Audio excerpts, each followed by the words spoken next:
Hi guys, ayun, meron si Luca buto vine or bone.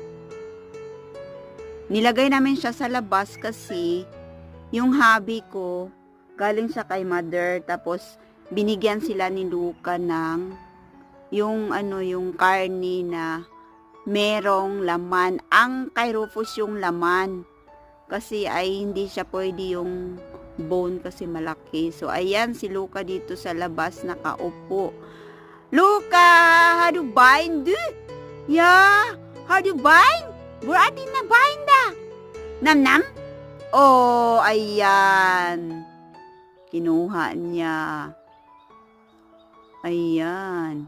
Ito ang weather namin ngayon, guys. Merong sun pero parang dagom-dagom ba? O, saan mo yan dalhin?